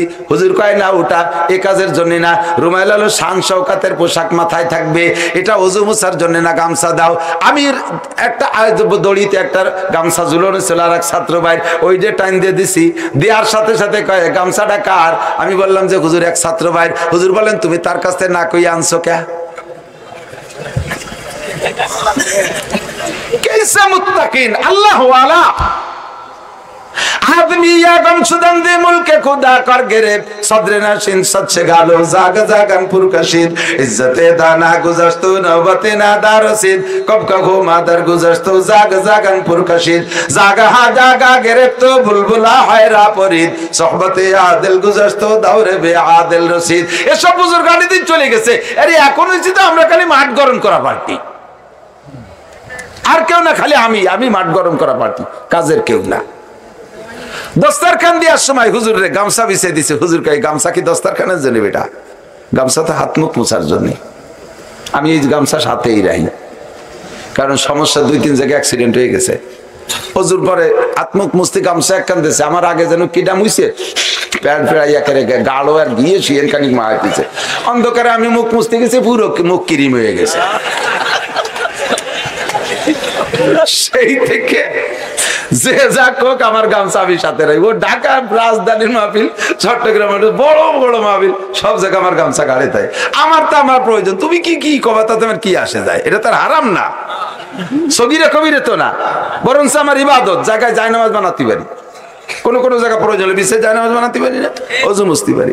দস্তারখান না, একবারই গেছি ওয়াজের পরে খাইতে, দস্তারখান খুঁজে পাচ্ছে না, খান সাহেব বাড়ি নাই। কুস্তি কুস্তি গামছা এক কানে নিয়ে দিচ্ছে, প্লেটের যে জায়গা খাবার পড়বে তারপরে তো খুঁটিয়ে খাবো, এই জন্যই তো দস্তারখান। সেই জায়গা দিয়ে যে কিরা যেন শিয়েন মাইতেছে, রাত্রে ভাতই খাতি পারলাম না, না খাবো না, হারাবে না, পাল্টা দিবেন না না বসলি বার ওই ওই সে গাঢ় শিয়েন বলতে শিয়েন এবার সোহে ভাই শুনে খাতে পারবো না। ভালো করে মনে রেখেন, দস্তারখান দস্তারখান। মহিলারা আগে দস্তারখান সেলাই করতো, আমার বাবারা কন না, হ্যাঁ আগে দস্তারখান সেলাই করতো, বালিশের গিলাপ নিজে হাতে সেলাই করতো। মেয়েদের বিয়ের সময় ইন্টারভিউ তো ছিল কোরআন শরীফ পড়তে পারে কিনা, হাতের সেলাই কেমন, এইগুলো দেখতো না। আর এখন কয়টা গান জানে, মোবাইলের ফেসবুক এগুলো জানে কিনা, এইগুলো ইন্টারভিউ হয়। খবর তোর খালি খালি পড়ে নাই। দস্তারখান বিছায় খানা খাবেন, পড়ে যা খানাটা খুঁড়িয়ে খাবেন। হযরত উসমান গনি রাদিয়াল্লাহু তাআলা আনহু নবী আলাইহিস সালামকে বলছে, হুজুর আমার তো সম্পদ আল্লাহ ডেলিয়ে দিচ্ছে, যে দিক ব্যবসা পাঠাই দ্বিগুণ তিনগুণ পাঁচগুণ ব্যবসা হয়। এত ব্যবসা এত সম্পদের কন্ট্রোল করতে করতে আমি আমার মন চাহি ইবাদত করতে পারতেছি না। আমার যেভাবে ইবাদত বন্দেগী বেশি করার ইচ্ছাটা আমার হয়ে উঠতেছে না, কারণ ইবাদত মালামালের তো একটা হিসাব নিকাশ নিজের নেওয়া লাগে, মালিকের খবর তো নেওয়া লাগে। এই করতে যে আমার ত্রুটি হয়ে যাচ্ছে। আপনি দোয়া করেন আল্লাহ যেন আমার সম্পদ কমায় দেয়। আছেন কেউ এরকম দোয়া করার? সব মিয়া মরার সময় বুড়ো ছেলেটা শুরু হয়ে গেছে। সেই সময় একজন আইসে দেখতি বাড়ি বেটা আইসে, কাকা কেমন আছেন? কেডা? কাকা আমি তো আসতে পারবো না, 2000 টাকা। তাই দে বালিশির তলে তো মরিয়ে যায়, সেই সময় বালি টা দে বালিশির তলে তো, ঠিক না? হযরত উসমান কয় আমার সম্পদ বেশি হয়ে গেছে, কি করব? হুজুর বললেন তুমি প্লেট পরিষ্কার করে খাবা না, আর হাতের থেকে পড়ে যা খাবারটা খুঁটিয়ে খাবা না, তাহলে তুমি আস্তে আস্তে গরিব হয়ে যাবা। বললেন যে হুজুর বড় বেকায়দা দুনিয়া মশালা তো কঠিন, দেখো চেষ্টা করি সম্পদ তো কমাই। উটের বেটি বসা খেজুর খাচ্ছে, অর্ধেক খাইছে আর অর্ধেক হাতে ছুটিয়ে পড়ে গেছে বালির মধ্যে। সে উঠ ইতে নামিয়ে নিচেতে সেই খেজুরে উঠইয়ে ধুইয়ে মুছে পরিষ্কার করে তাই খাইছে। হুজুর তো দূরিতে দেখতেছে।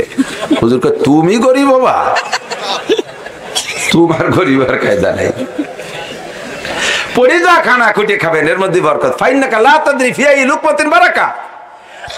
প্লেটের একেবারে লাস্টে একটা খুদির ভাত আছে, ওই খুদির ভাতটাও খাবেন, বরকত আছে ওর মধ্যে। 1.5 সালের ভাত খালাম তাতে ভ্যাট বললো না, 2 ডেকে ভ্যাট খালি ওদের খুদির ভাতের মধ্যে বরকত হয়েছে ঢুকছে। আর বেটা বরকত মানে পেট ভরা না, বরকতের অনেক তরজমা আছে, এদিক তাকান। 1.5 কেজি চাউলের ভাত খাইছেন, ওর মধ্যে ফুড পয়জন ছিল, ওই খাবার খাওয়ার কারণে ওর মধ্যে একটা দূষিত কিছু ছিল, পেটের মধ্যে যে আষাঢ়ি মেঘের মতো গুড়ুম গুড়ুম ডাক শুরু হয়ে দিতেছে, ডায়রি কলেরা শুরু হয়ে যাবে। কিন্তু লাস্টে যে খুদির ভাতটা রয়েছে প্লেটের কোণে, ওর মধ্যে আল্লাহ তাআলা ঔষধ রেখে দিয়েছে। ওই ভাতটা খাইলে এই তোমার 1.5 কেজি ভাত হজম হবে। এবার এই জন্য খুদির ভাতটা খাও, 1.5 কেজি ভাত হজম হয়ে যাবে। এই খুদির ভাতে তোমার পেট মোটা হবে তা না, ওই বাকি কটারে হজম করবে। এটা একটা বরকত না? এটা একটা বরকত না? এই জন্য বলে ফাইন্নাকা লা তাদরি ফি আই লুকমাতিন বারাকা। জানো না তুমি কোন লুকমার মধ্যে বরকত আছে। পুরোটা প্লেট পরিষ্কার করে খাও, দস্তারখানা বিছাই খাও। এক একটা মাসালা শুনবেন, 60 বছর নফল নামাজ ও রোজার সব, আর আমল করবেন 100 শহীদের সব পাবেন। কোন সুবহানাল্লাহ। এদানিং প্লেট পরিষ্কার করে খালি তার ক্রিটিসাইজ করে, আরো জিব্বিতে যদি চাটা দেন শেষে আরো ঠাট্টা করে। আমি শুনছি গল্প, বাস্তব কি সত্য মিথ্যা আমি জানি না।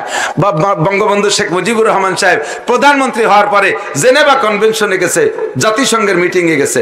সেখানে মিটিং এ যাওয়ার পরে ওরা তো ওদের কায়দায় খায়, আর ইদানিং তারা আদ্যও খায় না। ওই যে বাঁশের চটাই দিয়ে ঠুয়াই মুয়াই খুঁটাই খুঁটাই কি দিয়ে কি খায়, ওইভাবে খাইয়ে দুধ পাওয়া যায়। কোন দুধ ভাত কলাই দিয়ে আম দিয়ে সেই নিয়ে পাড়ায় পুড়ে নাম হালি মজা হয় নাকি? ঠুয়াই ঠুয়াই খায় ভাই। তো গোস্ত খাওয়ার সময় বঙ্গবন্ধু উনি নাকি গোস্ত হাড়ের গোস্ত ওইটা কামড়ায় কামড়ায় খাচ্ছে পরিষ্কার করে, আর ওরা তো ওই বাওয়াই দিয়ে একটু টুয়াই টুয়াই খাচ্ছে। এখন ওনার কাছে জিজ্ঞেস করছে যে মানে নেতায় হিট মারার জিজ্ঞাসার কায়দা যেভাবে কয় যে শেখ সাহেব আপনাদের দেশের বানর কুত্তই কিভাবে খায়? তার মানে কুত্তই আড় খায়, ওনার একটা হিট দিচ্ছে। তো উনি কয় যে আমাকে দেশের বান্দর কুত্তে বাবাই দিয়ে টুয়াই টুয়াই খায়, বাবাই দিয়ে টুয়াই টুয়াই খায়। ওরা কয় না থ্যাংক ইউ বঙ্গবন্ধু, এই জন্যই তো তোমার কথায় 7.5 কোটি বাঙালি লড়ছে। আল্লাহ, পরিষ্কার করে খান, বাচ্চাদেরকে খাওয়া শিখান, মাঝে মাঝে আঙ্গুল চাটে খান, স্বামী স্ত্রী দুইজনে এক প্লেটে খান।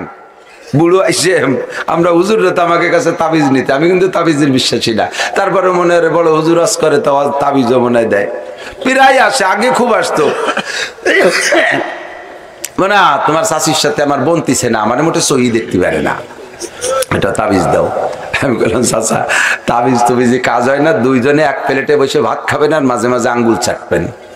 কয় তুমি এক প্লেটে খাতি, কয় সে 3 মাস আমার খাটের কোনায় বসে না আর থালের কোনায় বসাচ্ছে, তুমি একটু খাটের কোনায় নিতে পরে আমি তালে উঠে পারি। তো দোয়া করি, দোয়া করেন, দোয়া পড়বেন, বেশি বেশি দোয়া পড়বেন স্বামী স্ত্রী সুসম্পর্কে। রব্বানা হাব লানা মিন আজওয়াজিনা ওয়া যুররিয়াতিনা কুররাতা আয়ুন ওয়াজআলনা লিল মুত্তাকিনা ইমামা। স্বামী স্ত্রী উভয় এই দোয়া বেশি বেশি পড়বেন, দুঃসম্পর্ক হবে না, মরণকাল পর্যন্ত মুহাব্বত আর ভালোবাসা থাকবে, কোনোদিন তাবিজ কবজ নেওয়া লাগবে না।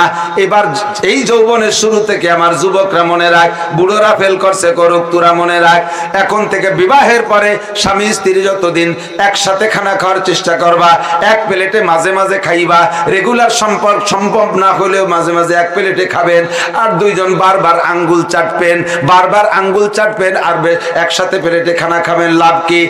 আঙ্গুল চাটলি জিহ্বার থেকে আঙ্গুলে লালা মাখায়, স্বামীর লালা ভাতের মধ্যে আঙ্গুলের মধ্যে মাধ্যমে, স্ত্রীর লালা আঙ্গুলের মাধ্যমে, আবার ভাতের মধ্যে, এর লালা ওর পেটের ভিতরে, ওর লালা ওর পেটের মধ্যে ভাতের সাথে মিশে চলে যাবে।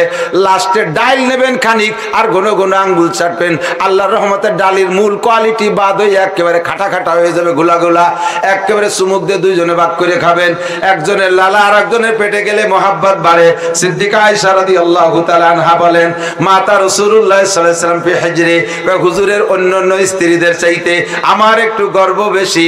নবী পাক মারা গেছেন যেই রাত্রে আমার ঘরে থাকার বাড়ি পড়ছে, সেই রাত্রে নবী যখন মারা গেছে, কানা রাসূলুল্লাহ সাল্লাল্লাহু আলাইহি ওয়াসাল্লাম মাতা রাসূলুল্লাহ সাল্লাল্লাহু আলাইহি ওয়াসাল্লাম ওয়া রাসূবাই রাহা কেনাতি ওয়া যাকিরাতি, নবী পাক মারা গেছেন যখন হুজুরের মাথাটা আমার থুতি আর হলকমের মাঝখানে ছিল। মাতা রাসূলুল্লাহ সাল্লাল্লাহু আলাইহি ওয়াসাল্লাম ফি হিজরি, হুজুর মারা গেছেন, ইন্তেকাল করছেন আমার কোলের মধ্যে। মাতা রাসূলুল্লাহ সাল্লাল্লাহু আলাইহি ওয়াসাল্লাম ও তাবাকারিকু হুমারিকি, নবী যখন মারা যান ইন্তেকাল করেন, তখন আমার মুখের থুক আর নবীর মুখের থুক এক জায়গা নবীর মুখের মধ্যে চলে গেছে। কিভাবে? কয় হুজুর যখন ইন্তেকালের শয্যায় আমার কোলের মধ্যে কখনো ঘুষ কখনো বেঘুষ, কখনো ঘুষ কখনো বেঘুষ, ইতিমধ্যে সাহাবায়ে কেরাম পালাক্রমে দেখতে আসতেছে। অবশেষে আসছে আমার ভাই আব্দুর রহমান ইবনে আবু বকর, হযরত আয়েশা রাদিয়াল্লাহু তাআলা আনহুর ভাই, উনি আসছেন, এসে দাঁড়িয়ে দাঁড়িয়ে মেসাক করতেছে। রহমাতে আলম নবীর কথা বলার তখন শক্তি নাই, চোখ তুলে বারবার আবু বকর আব্দুর রহমানের মেসাকের দিকে তাকাইতেছেন। আয়েশা রাদিয়াল্লাহু তাআলা আনহাটের পাইছেন যে নবী পূর্ণ সম্ভবত মেসাকের লোভ করতেছেন, কারণ বহুবার নবী পাকের কাছে শুনেছে, লাউলানা শুকালা উম্মতি লা আমারতুম বিসওয়াক ইনদা কুল্লি সালাত ওয়া ফি riwayatin ইনদা কুল্লি ওযু। নবী পাক মেসাকের অত্যন্ত গুরুত্ব দিয়ে বহুত হাদিস বলেছেন, মনে হয় মেসাক করবেন, ওদিক তাকাইতেছে। হযরত আয়েশা নবীকে জিজ্ঞেস করলেন, ইয়া রাসূলুল্লাহ তাস্তাকু, হুজুর মেসাক করবেন নাকি? বারবার মেসাকের দিকে তাকাইতেছেন। হুজুর চক্ষু দিয়ে ইশারা করে দিলেন যে হ্যাঁ আমি মেসাক করব। টের পাই আব্দুর রহমান দৌড় মারছে মেসাক আনতে। আয়েশা ডাক দে বলে, ভাই তুই মেসাক আনতে আনতে যদি নবীর ইন্তেকাল হয়ে যায়, আমার জীবনের তরে বড় শোক থাকিয়া যাইবে। মরণের সময় নবীকে মেসাক দিতে পারি নাই, তোর হাতের মেসাকটা এক পয়সা পাইছি, যারা ভালো আছে দে আমার কাছে। এই ভালো পাশ নবীকে দিলেন যে হুজুর মেসাক করেন। হুজুর ইশারা করে বললেন, আয়েশা আমার মুখের মধ্যে দাঁতের মধ্যে মাড়িতে সেই শক্তি নাই যে শক্ত মেসাককে আমি চাবায় নরম করব। ও আয়েশা তুমি চাবায় নরম করে দাও। হযরত আয়েশা বললেন, আমি চাবায় নরম করেছি। আমি আব্দুর রহমানকে বললাম ভাই তাড়াতাড়ি পানি আন, আমার চাবাইনে মেসাকের ভিতরে তো আমার মুখের থুক আর লালা ঢুকে আছে, এই অবস্থায় নবীর মুখে কিভাবে দেই, একটু ধুয়ে দেই। নবী ইশারা করলেন আয়েশা তোমার মুখের মেসাক ধুইও না, ওই অবস্থায় আমাকে দাও। আমার মেসাকের মধ্যে আমার থুক আর লালা ছিল, সেই অবস্থায় নবী পাক মেসাক করলেন। নবীর লালা আর আমার লালা নবী পাকের ইন্তেকালের সময় মুখের মধ্যে। হুজুর বহুবার বলেছেন স্বামী স্ত্রী একে অপরের উভয়ের মেসাক দিয়ে মেসাক করলে মোহাব্বত বাড়ে। স্বামীর মেসাক স্ত্রী, স্ত্রী মেসাক স্বামী। মহিলারা কইতেছে হুজুর কইতি তো আর জাগা ভান্ডা সবই কয়ে বেলাই দেন, সব মেসাক গালে দিয়া যায়। আমাকে উনি হলো বিড়ি খায় ধুমসা খাওয়া, ওই বিড়ি খাওয়া মেসাক দিয়ে দাঁত মাছ দিয়ে আমার 1 মাস পর্যন্ত গ্যাসে পেট ফুলি তাই কুলি হয়ে গেল। এমন বেকায়দা থাকলে কইরেন না। মেসাক করা প্রত্যেকের জন্য সুন্নাত। আল্লাহু আকবার। শুনছেন মশালাটার পর আমল করবেন। শোনার কারণে আপনার 60 বছর নফল নামাজের রোজার সওয়াব, আমলের কারণে 100 শহীদের সওয়াব। কারণ মেসাক এখন বিলুপ্তির পথে, প্রত্যেকের ঘরে বিরাজ ঢুকে গেছে। কতক্ষণ মাদ্রাসার ছাত্রদের পকেটে মেসাক পাওয়া যায় না, আলেম উলামারা পর্যন্ত বিরাজে প্রাধান্য দিচ্ছে, পাবলিকের পকেটে তো মেসাকের গন্ধই নাই। আল্লাহু আকবার। মান তামাসসাকা বিসুন্নতি ইনদা ফাসাদে উম্মতি ফালাহু আজরু মিয়াতি শাহীদ। মান কানা ইউরিদু আরসাল আখিরাহ নাজিদ লাহু ফি আরসিহি। আখিরাত প্রত্যেকটা ইবাদতের পিছনে আল্লাহ পাক রব্বুল আলামিন তবারক রেখেছে। এই মাহফিলে খাতি দিবেন নি শেষে? আমার সুলতান শাহী মাদ্রাসায় 8-9 ডিসেম্বর মাহফিলের শেষে তবারক দেব ইনশাআল্লাহ। দাওয়াত সবাই এই শুক্রবারের পরে শুক্র শনি যাবেন তো ইনশাআল্লাহ। যদি এই বিনি দাওয়াতে দেখেন খাবার নাই তাই এভাবে বসে রয়েছে, আর যদি বলা হতো যে শেষে কিছু খাবার দেবে তাহলে আরো লোক বাড়তো। এটা সিস্টেমই প্রত্যেকটা কাজের ইবাদতের পরে। যদি যেদিন দেখেন এদিক দেখেন, আজকে মসজিদে শুক্রবারের দিন একজনে 1 প্যাকেট স্টার বিস্কুট দিয়েছে, একটু দোয়া চাইছে, গরিব মানুষ। ইমাম সাহেব জুমার নামাজ ফরজ নামাজের পরে সালাম ফিরে বলতেছে সবাই বসবেন, নামাজের পরে দোয়া আছে। বুড়োরা উকি বাড়িয়ে দেয় যে 1 প্যাকেট স্টার বিস্কুট চলে যাচ্ছে। কয় বসলে পারলাম না, দোয়া আছে। কয় যে সুন্নত নামাজ ঘরে পড়া সুন্নত। পরের শুক্রবারে মসজিদে কে যেন গরুর গোশত রান্না করে বড় 2 দফা ভাত দিছে। আজকে কিছু খাওয়া লাগে নাই, সেই বুড়োরা সুন্নতের পরে আরো 2 রাকাত, তারপর আরো 2 রাকাত। আপনার জ্বালাইছে দোয়া করতে সময় পাচ্ছি না, সব মানুষ বসে খালি কাইছে তো খালি খাতির জন্য, নামাজ কালাম তো নাই। ওইগুলো গত শুক্রবারে কয় যে সুন্নত নামাজ ঘরে পড়া সুন্নত, আজকে দামা ভরা ভাত দেখছে। এবার বৈশাখ আয় মুরব্বীকে একটু দিয়ে দে, নরম গোশত দিস। মশলা এসে গেল কয়ে যাই। মসজিদে যে সিন্নি আছে, সিন্নি দাতা ইমাম সাহেবকে বলে দিতে হবে আজকে কিসের সিন্নি। মান্নতের সিন্নি যদি হয় তাহলে যাদের উপরে যাকাত, হজ, কুরবানি, ফিতরা ওয়াজিব ফরজ, এই মানুষগুলো মান্নতের সিন্নি খাওয়া শুকরের গোশত খাওয়ার চাইতে না পাক। আগের দিন স্টার বিস্কুট, ঘরে সুন্নত পড়া সুন্নত। আজকে দামা ভরা ভাত আর গরুর গোশত। আজকে একের সুন্নতের বড় 4 রাকাত নফল। আর বসে মুরব্বীকে একটু দে দে দে, ওই লোকের উপর যাকাত ফরজ। তুমি কিসের গোশত খাও? গরুর গোশত। ওটা তোমার জন্য শুয়োরের গোশত চাইতে খারাপ। মান্নতের জিনিস কোন বড় লোক ব্যবহার করতে পারবে না, এটা গরিব, একান্ত গরিব, ফকির, মিসকিন, অতিম, এতিম, অসহায়, এদের জন্য মান্নতের। এই জন্য বিস্কুট পাইলেই গেলবেন না।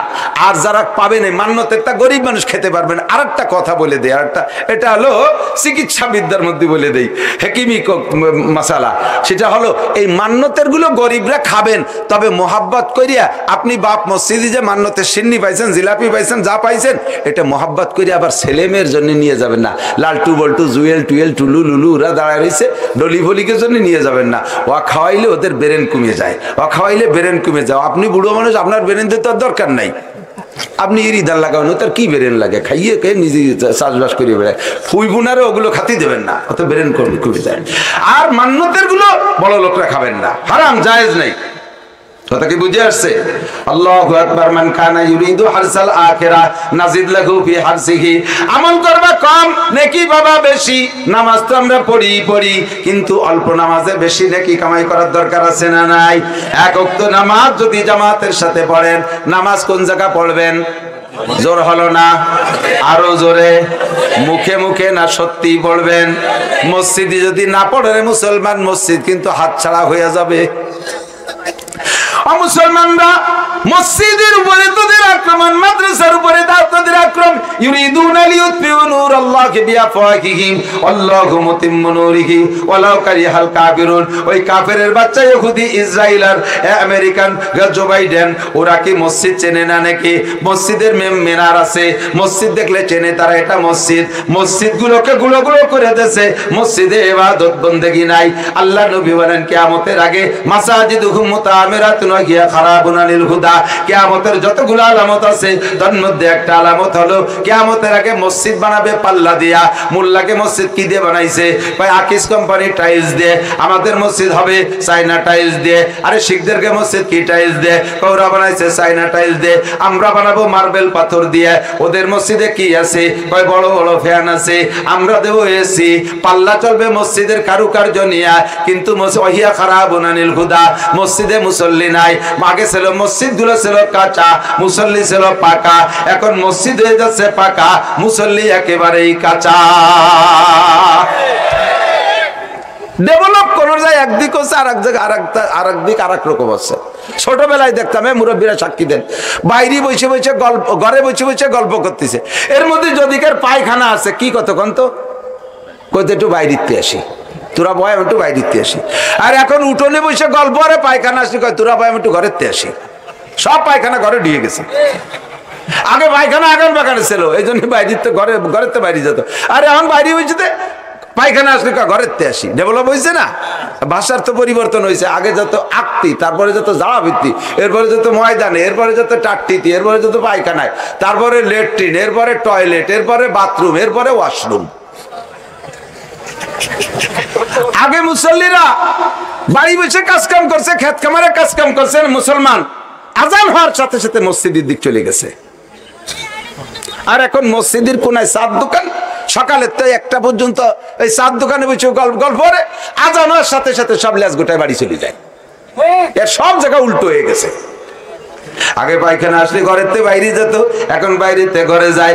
আগে মসজিদে আসতো মুসল্লি আজান হইলে, এখন মসজিদের পাশে দোকানের ধারেতে বাড়ি চলিয়া যায়। নামাজ পড়বা মসজিদে, এক ওয়াক্ত মসজিদে জামাতে নামাজ পড়লে মান কানা ইউরিদু হারসাল আখিরা নাজিদ লাহু বি হারসিহি, আল্লাহ কি পরিমাণ বাড়াইয়া দেয়। এক ওয়াক্ত নামাজ ইমামের পিছনে জামাতে জামে মসজিদে পড়লে 527 নামাজের সওয়াব পাওয়া যায়। যদি কোনো ব্যক্তি একটানা 40 দিন 5 ওয়াক্ত নামাজ ডেলি 40 দিন পর্যন্ত মা তাকবীরে তানকুলা, তাকবীরে তাকবীর তাহরিমার সাথে জামাতের সাথে নামাজ পড়ে, আল্লাহ তাআলা তারে 5টা পুরস্কার দেয়। 5 পুরস্কারের ভিতরে একটা পুরস্কার হলো তার নামটা ওলির খাতায় লেখা হয়ে যায়। নামটা ওলির খাতায় লেখা হয়ে যায়। আর ওলির খাতায় যদি নামটা লেখাইতে পারেন বাবা 40 দিন নামাজ পড়া, আপনার সম্মান কি, আপনার ব্যবস্থা কেমন? আল্লাহ পাক বলেন আলা ইন্না আউলিয়া আল্লাহ লা খাউফুন আলাইহিম ওয়া লা হুম ইয়াহজানুন, যারা আমার ওলি তাদের কোনো ভয় নাই, কোনো টেনশন নাই, দুনিয়ায়ও নাই আখিরাতেও নাই, দুনিয়ায়ও নাই আখিরাতেও নাই। আখিরাতে আল্লাহর ওলিদের কোনো ভয় নাই, টেনশন নাই। আপনি যদি ওলির খাতায় নাম লেখাইতে চান 40 দিন জামাতের সাথে নামাজ পড়বেন। বাড়ি থেকে একটানা 40 দিন জামাতে নামাজ পড়া বড় কঠিন। পাবলিক ফাংশনে বিশাল ঝামেলা।